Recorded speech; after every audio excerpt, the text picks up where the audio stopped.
Hello. ରାତି ବାଜିଛି 12ଟା। ଇଚ୍ଛା ହେଲା ଟିକେ ଆପଣ ମାନଙ୍କ ସହିତ କଥା ହେବା ପାଇଁ ଆଉ କଥା ହେବାକୁ ଟାଇମ ଦରକାର କିଛି ଦରକାର ନାହିଁ, ଯେତେବେଳେ ଇଚ୍ଛା ହବ ସେତେବେଳେ କଥା ହେଇପାରିବେ। ମାନେ କଣ କହିବ, ଆମେ ଖୋଲା ମେଲାରେ ଶୋଇଛୁ ହେଲା ଉପରେ, କି ନ୍ୟାଚୁରାଲ ପବନ, ଓହୋ କି ମସ୍ତ ଲାଗୁଛି। ଆଉ ଆଗରେ ଏସି କଣ ଆଜ୍ଞା, ଏସି ଫିକା, ଆମେ ତ ଗରିବ ଲୋକ ଏସି ଆଣିପାରିବୁନି। ନ୍ୟାଚୁରାଲ ପବନରେ ସେଥିପାଇଁ ଆମେ ଶୋଇଛୁ। ଉଫ୍ କି ନ୍ୟାଚୁରାଲ ପବନ, ବଢିଆ ମସ୍ତ ଲାଗୁଛି। ମୋର ଇଚ୍ଛା ହୁଏ ସନ୍ଧ୍ୟା ବେଳୁ ଆସିକିରି ଏଇଠି ପଡି ରହନ୍ତି ଆଉ କିଏ ଗୋଟେ କରିଦିଅନ୍ତା ଖାଇବା ପିଇବା, ଖାଇଦିଅନ୍ତି, ପୁଣି ଆସିକି ପଡି ରହନ୍ତି।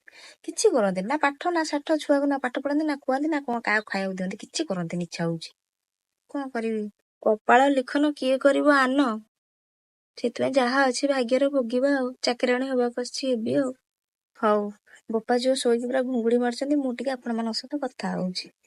ହଉ, ବେଶୀ କଥା ହେଲେ ପୁଣି ଉଠିବେ, ତାଣ୍ଡବ କରିବେ। ରହିଲି, ଆପଣ ମାନେ ବି ଶୋଇପଡନ୍ତୁ, ମୁଁ ଯାଉଛି ଶୋଇପଡିବି। Bye, tata, good night.